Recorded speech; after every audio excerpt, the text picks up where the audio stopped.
Samuel is a good name. Samuel este un nume frumos, bun. Pastor has explained one reason why it's a good name. Fratele pastor a explicat de ce Samuel înseamnă un lucru frumos. A very important reason. Este un motiv frumos, important. Another good reason is I named one of my children after Samuel as well. Unul dintre copiii mei și motivul pentru care unul dintre copiii mei i-am numit Samuel. And it just reminds me really to introduce myself to you. Mi-aduce aminte să mă și prezint. Pastor has already explained that my name is Andrew. Fratele pastor a spus, mă cheamă Andrew. I work for the Slavic Gospel Association. Lucrez pentru Asociația Slavic Gospel. It's my privilege to travel to many countries in Europe. Este un privilegiu pentru mine ca prin această asociație să călătoresc prin multe țări din Europa. And to teach in the Bible schools as we were yesterday. Și să învăț în școli biblice la fel cum am făcut ieri. And I just want to bring you greetings from SGA. Așadar vreau să vă aduc salutări din partea Asociației Slavic Gospel. And from my home church, which is near Manchester in England. Și de asemenea din partea bisericii mele care se află lângă Manchester. They will be gathering to meet now to pray, and I know they will be praying for us. Ei cam la ora asta se adună pentru rugăciune și știu sigur că se vor ruga pentru noi. I want us to have a look at this passage which Pastor quoted a moment ago, found in Mark chapter 10. Aș vrea să ne uităm puțin la textul pe care fratele pastor l-a citat mai înainte și se află în Marcu, capitolul 10, de la versetul 13 la 16. Verses 13 through to 16. Și vom citi de la versetele 13 la 16. I-au adus niște copilași ca să se atingă de ei, dar ucenicii au certat pe cei ce îi aduceau. Când a văzut Iisus acest lucru, s-a mâniat și le-a zis: lăsați copilașii să vină la mine și nu-i opriți, căci Împărăția lui Dumnezeu este a celor ca ei. Adevărat vă spun că oricine nu va primi Împărăția lui Dumnezeu ca un copilaș, cu niciun chip nu va intra în ea. Apoi i-a luat în brațe și a binecuvântat, punându-și mâinile peste ei. In this service we are following a pattern that began during the earthly life of Jesus.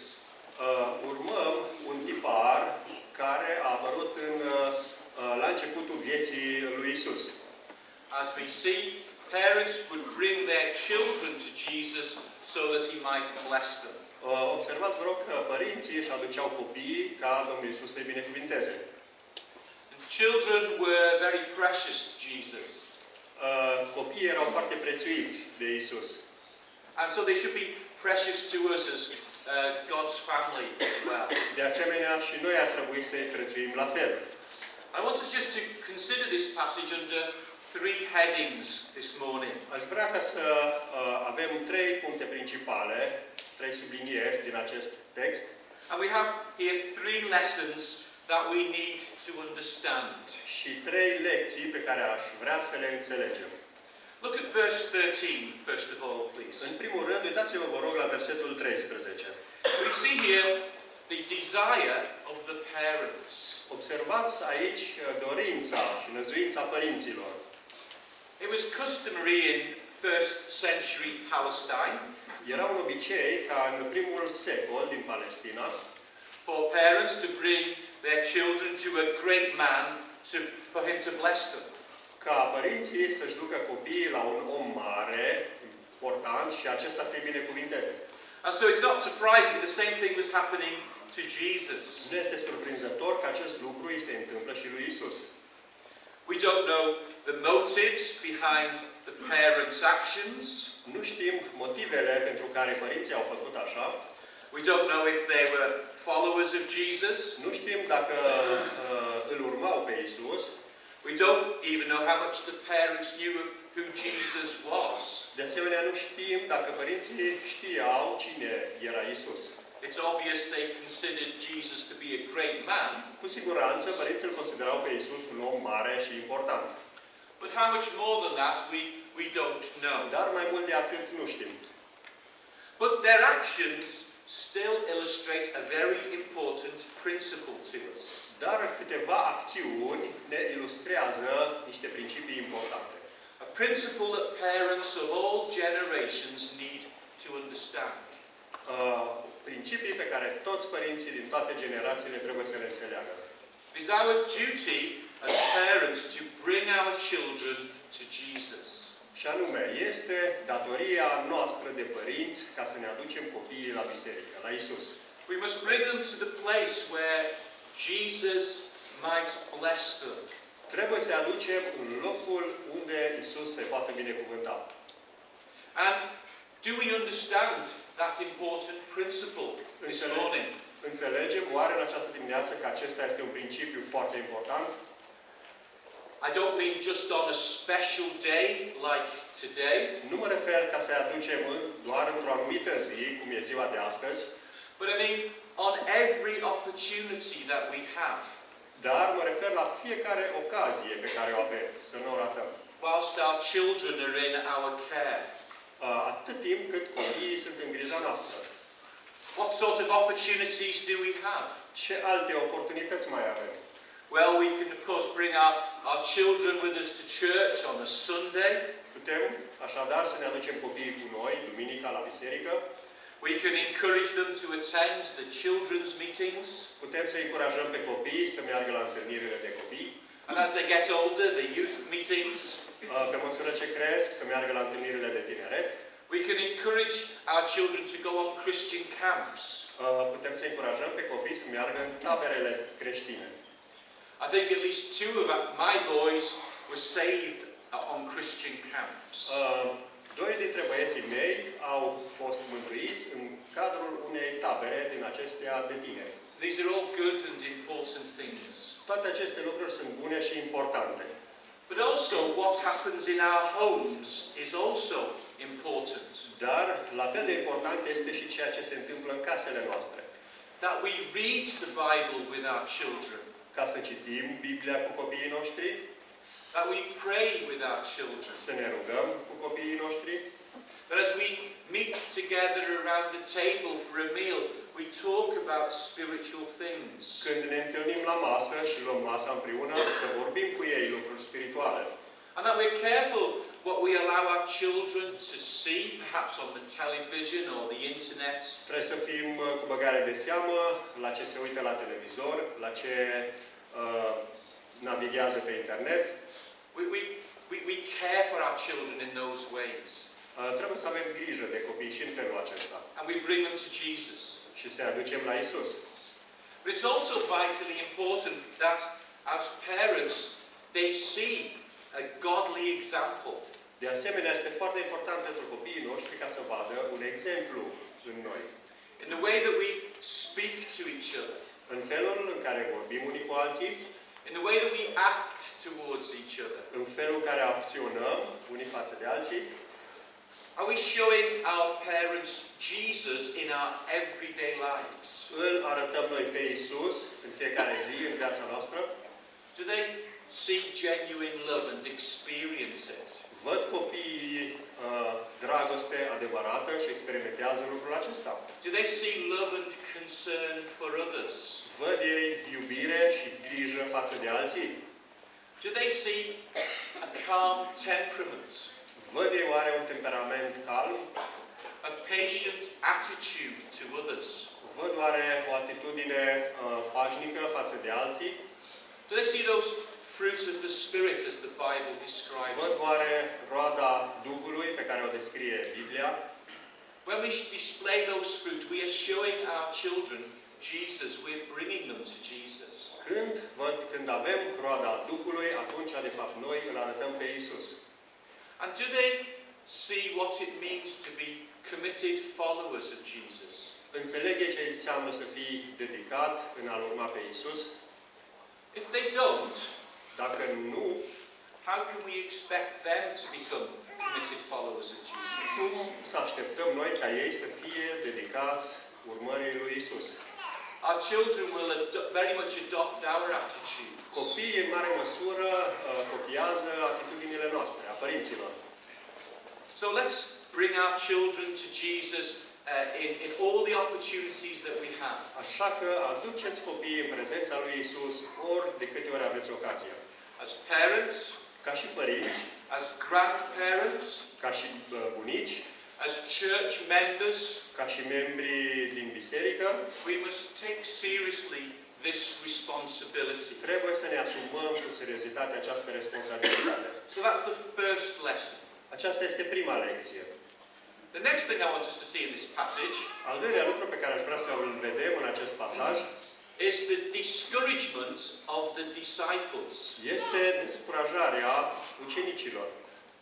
Did you see that? Ați observat în text lucrul acesta? The disciples, we're told, rebuked the parents. Ucenicii au certat pe părinți. They didn't have the same attitude as Jesus did to these children. Ei nu au avut aceeași atitudine față de copii precum Isus avea. Why is that? De ce? Well, we don't know directly from the passage. Nu știm direct din acest pasaj. Maybe they were trying to protect Jesus from the crowds. Poate că ei încercau să-L protejeze pe Isus de mulțimi. Maybe they thought Jesus was far too busy to doing this kind of thing. Poate ei credeau că Isus este prea ocupat cu alte lucruri încât să se ocupe cu acestea. But I think if we look carefully in our Bible here, we will see the real reason. Dar dacă ne uităm cu atenție în Biblie, vom afla motivul adevărat. I want you to turn back to the previous chapter, please. Întoarceți, vă rog, la capitolul anterior. To chapter 9. Capitolul 9. Where there is another incident involving Jesus and the child. Unde există o altă povestire, istorisire, în care este implicat Isus și un copil. Perhaps, Marius, you could read from verse 33 to 37, please. De la versetul 33 la 37. Apoi au venit la Capernaum. Când era în casă, Isus i-a întrebat: despre ce vorbeați unul cu altul pe drum? Marcu, dar ei tăceau, pentru că pe drum se certaseră între ei, ca să știe cine este cel mai mare. Atunci Iisus a șezut jos, a chemat pe cei 12 și le-a zis: dacă vrea cineva să fie cel dintâi, trebuie să fie cel mai de pe urmă din toți și slujitorul tuturor. Și a luat un copilaș și l-a așezat în mijlocul lor. Apoi l-a luat în brațe și le-a zis: oricine primește pe unul din acești copilași, în numele meu mă primește pe mine. Și oricine mă primește pe mine, nu mă primește pe mine, ci pe Cel ce m-a trimis pe mine. Amin. We see the disciples had been arguing amongst themselves. Observați că ucenicii se certau între ei. Who was the greatest amongst them? Cine era cel mai mare? Pe tema cine să fie cel mai mare dintre ei. And Jesus says these words in response. Și Isus le spune aceste cuvinte ca și răspuns. If you want to be first, you must be last of all and servant of all. Dacă vrea cineva să fie cel dintâi, trebuie să fie cel mai de pe urmă din toți și slujitorul tuturor. And then he takes this child in his arms. Și apoi ia acest copil în brațe. And he says, whoever receives a child in my name receives me. Oricine primește pe unul din acești copilași în numele meu, mă primește pe mine. What does Jesus mean? Ce vrea să spună Domnul Isus? Well, in Jewish society, children were of very low position. În societatea evrească, copiii erau considerați pe poziția cea mai de jos. They had no rights. Nu aveau drepturi. They were, as it were, at the bottom of the social ladder. Ei erau la baza societății, cel mai de jos.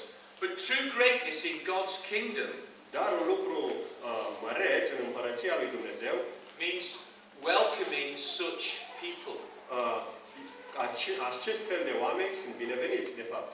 And when we welcome such people, Și când acești oameni sunt bineveniți, we are welcoming Christ, îi invităm în Hristos, sunt bineveniți în Hristos, and we're welcoming God the Father who sent Him. și sunt bineveniți în Dumnezeu Tatăl. See, the disciples were only interested in being great. Ucenicii erau, pe de altă parte, interesați să fie mari. And they were only interested in welcoming great people to Jesus. Și erau interesați ca să cheme la Isus doar oameni mari. And if a great person had come to see Jesus, Dacă o persoană mare venea să-L vadă pe Isus, they certainly wouldn't have turned that person away. cu siguranță că nu ar fi întors din drum acea persoană. However, Jesus, Totuși Isus, who was the greatest person there, care era cea mai importantă și mai mare persoană acolo, was interested in welcoming the least. era interesată ca să-i primească pe cei mai de jos. He was welcoming the lowly. Să-i primească pe cei care erau singuri. When we understand that, Când înțelegem aceasta, we understand why it says in our passage that Jesus was indignant with his disciples. înțelegem de ce Isus era indignat de atitudinea ucenicilor. See, they hadn't been listening to him, Ei nu l-ascultaseră pe Isus and they were behaving in a worldly way. și se purtau într-un fel omenesc, lumesc. They were displaying worldly attitudes. Și arătau o atitudine lumească. They failed to understand this principle. Nu au înțeles acest principiu. That those who are great in God's kingdom are servants of all. Cei care vor să fie cei mai mari în Împărăția lui Dumnezeu trebuie să fie slujitorul tuturor. I don't think we can be too harsh on the disciples. Nu, poate că ar trebui să fim prea duri cu ucenicii. So I think if we look into our own hearts, we see something of their attitude. Că dacă ne uităm în inimile noastre, probabil că vedem aceeași atitudine. And we can be slow to learn as well. Și poate că și noi învățăm greu. Like Christ's disciples, we can measure greatness in the way the world measures it. Poate că la fel ca și ucenicii, noi măsurăm măreția într-un fel lumesc. You know, we can fall into the trap of thinking that greatness is about going along to a big church. Poate că a fi mare înseamnă să mergi la o biserică mare. Or greatness is about having a big salary. Sau măreție înseamnă să ai un salariu mare. Or about being influential. Sau să ai influență. Or having influential friends. Sau să ai prieteni influenți. Being popular. Sau să fii popular. These things are, if we think those are how you are great in God's kingdom, Dacă vă uitați la cei care sunt mari în Împărăția lui Dumnezeu, then we are measuring things in worldly ways. Atunci, clar că noi măsurăm măreția în felul lumesc. And it's not how God measures greatness. Dumnezeu nu în felul acesta măsoară măreția. See, greatness in God's eyes is about serving with humility. Măreția în ochii lui Dumnezeu înseamnă să slujești în umilință. It's about welcoming those who are lonely. Să chemi pe cei, să primești bine pe cei care sunt singuri. And it's about treating the beggar who comes through the church door in the same way as you would treat a millionaire who comes through the church Să door. tratezi pe un sărac care vine la ușa bisericii exact la fel cum ai trata un milionar. Who are the despised in our society.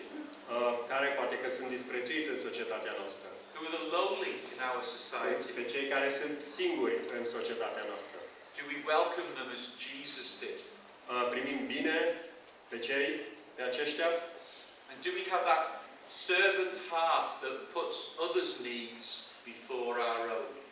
Avem acea inimă și acea atitudine de slujire ca să punem interesul altuia înaintea interesului nostru? So that's the second lesson from this passage. Aceasta este a doua lecție din acest pasaj. And the final thing I want us to see in this passage Al treilea lucru și ultimul pe care aș vrea să-l vedem din acest pasaj is the doorway to the kingdom. este calea către împărăție. This is one final and very important lesson that we need to understand. O ultimă lecție foarte importantă pe care vrem să o învățăm. Jesus says the kingdom belongs to such as these. Iisus spune, împărăția este a unora ca ei. What does he mean by those words? Ce a vrut să spună cu aceste cuvinte?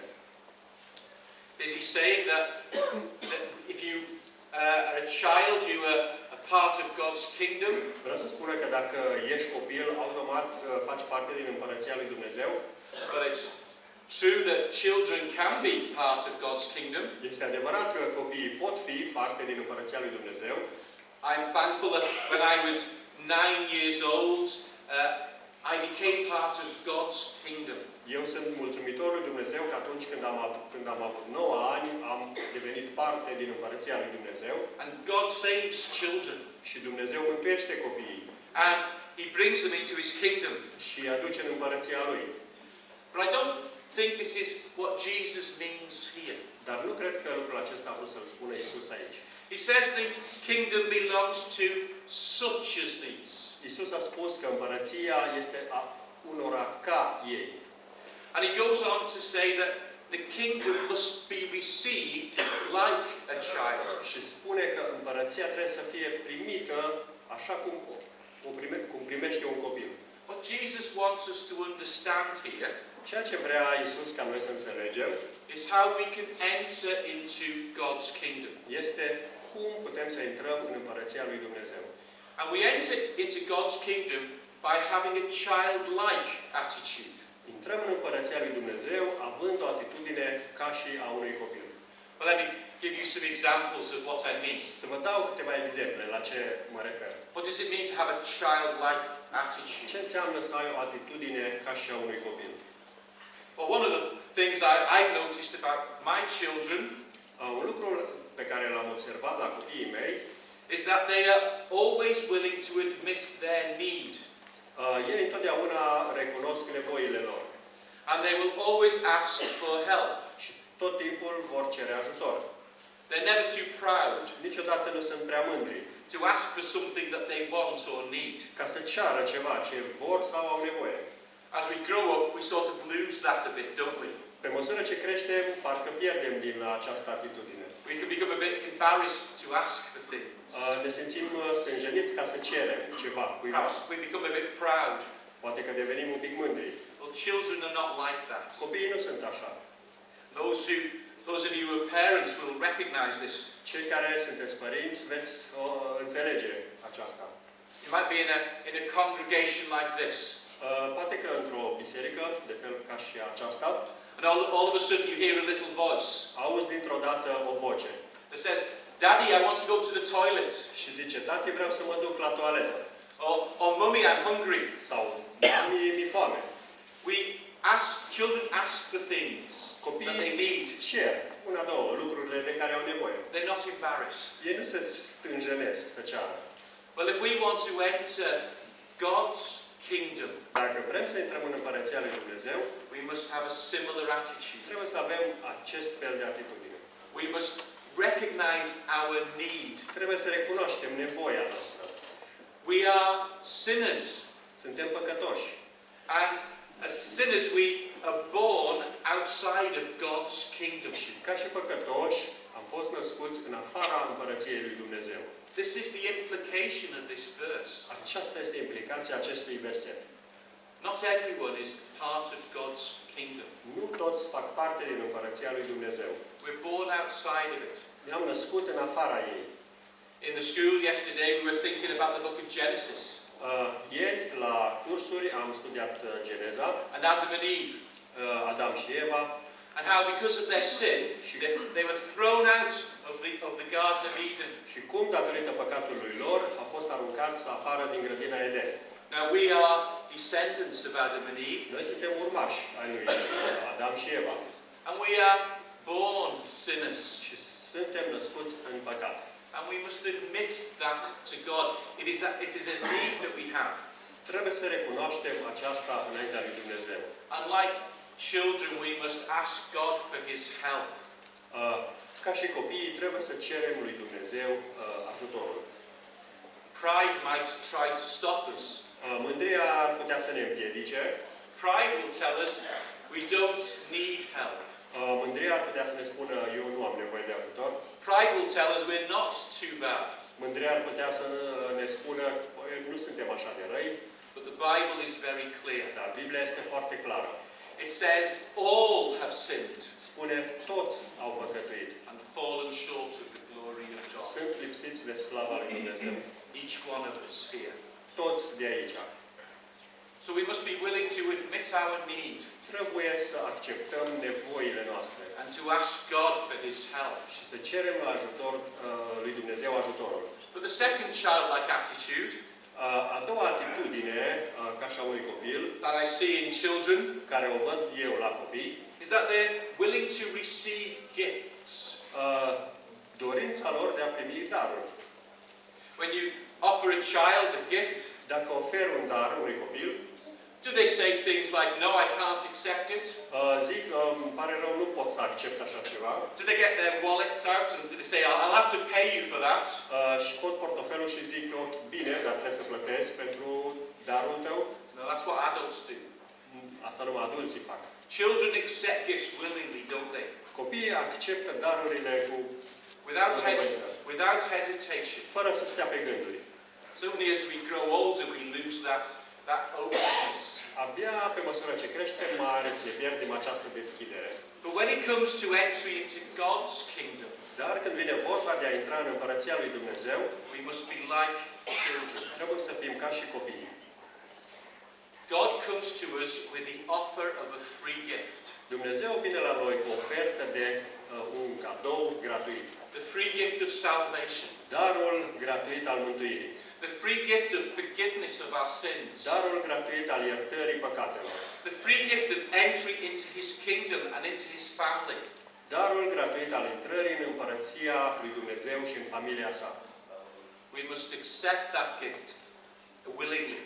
Trebuie să acceptăm acest dar cu bunăvoință. But instead we sometimes act like adults. Dar de multe ori ne purtăm ca și adulții.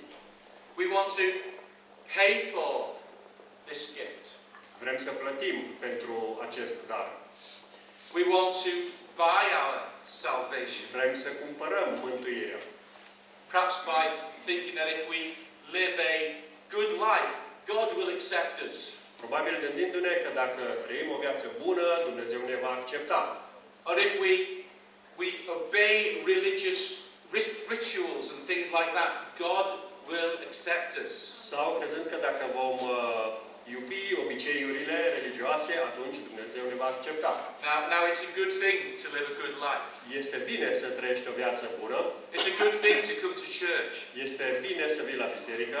But those things on their own are not going to make us acceptable to God. Dar numai lucrurile acestea nu ne fac să fim acceptabili înaintea lui Dumnezeu. Because all we are trying to do is buy our salvation. Pentru că tot ce de fapt încercăm să facem este să ne cumpărăm mântuirea. The gift of salvation comes to us freely. Darul mântuirii ne vine gratuit. And it's free because Jesus has paid for it. Și este gratuit pentru că Iisus Hristos a plătit. When He died on the cross, Când a murit pe cruce, He paid the penalty for our sins. a plătit păcatul, plata păcatului nostru. He took the punishment that was due to us. A luat pedeapsa asupra lui care ne era destinată nouă.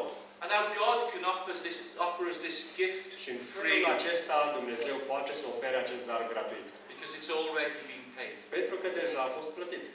And all we need to do is to accept it. Tot ce trebuie să facem este să acceptăm. The third attitude I want us to see here, A treia atitudine ca și a unui copil. and the final attitude, Și ultima. is that children live in dependence. Copiii trăiesc în dependență. I'm just looking at baby Samuel earlier on, Am văzut mai devreme copilul Samuel. and how he needed his mum and dad to care for him, Și cum am nevoie de mama lui, cum are nevoie de mama lui, de tata lui, să aibă grijă de el, to feed him, să-i dea de mâncare, to keep him warm, să-l țină cald and later they'll need to clean him. și mai târziu să-l curețe, să-l spele. They live in complete dependence, Ei don't they? trăiesc în completă dependență For all their needs. pentru absolut toate nevoile lor. And as members of Christ's kingdom, Ca și membrii în Împărăția lui Hristos, we're in complete dependence on noi God. suntem în dependență față de Dumnezeu. As we've just seen, we depend on God for our salvation. Cum am văzut, depindem de mântuirea lui Dumnezeu. But we continue to live in dependence of God. Dar și continuăm să trăim în dependență de Dumnezeu. as we live our Christian lives. Viața noastră creștină o trăim în dependență de Dumnezeu. We have another name that we give to this dependence. Avem un nume nou care ni s-a dat pentru această dependență. We call it faith. Se numește credință. It means depending on God for Him to help us. Depindem de Dumnezeu ca El să ne ajute. In every situation of life. Orice situație din viață. For the whole of our lives. Pentru toată viața noastră. And when we come to the end of our lives, și când ajungem la sfârșitul vieții, we depend on God to bring us into His presence. Depindem de El ca El să ne ducă în prezența sa. We live in dependence of Him. Trăim în dependență de El. But do you have these childlike qualities? Aveți aceste calități ca și a unui copil? Have you admitted to God that you were in need because you were a sinner? Ați acceptat înaintea lui Dumnezeu că aveți o nevoie pentru că sunteți păcătoși? And that you are outside of His kingdom? Și că sunteți în afara Împărăției Lui? Have you accepted that free offer of salvation that God brings to you? Ați acceptat că darul gratuit al mântuirii ți se oferă și ție? And are you now living your life in complete dependence on Him? Și îți trăiești viața prezentă în completă dependență de El? If that's not the case this morning, dacă nu, don't leave here without doing something about it. Nu trăi fără să faci ceva în direcția aceasta. Talk to pastor. Vorbiți cu fratele pastor Daniel. Or one of the other leaders. Sau unul dintre ceilalți. And say to them, I want to become part of God's kingdom. What must I do? Și spuneți-i, vreau să fac parte din Împărăția lui Dumnezeu. Ce trebuie să fac? And I trust God will help you to do that. Și cred că Dumnezeu vă va ajuta ca să faceți. In His name. În numele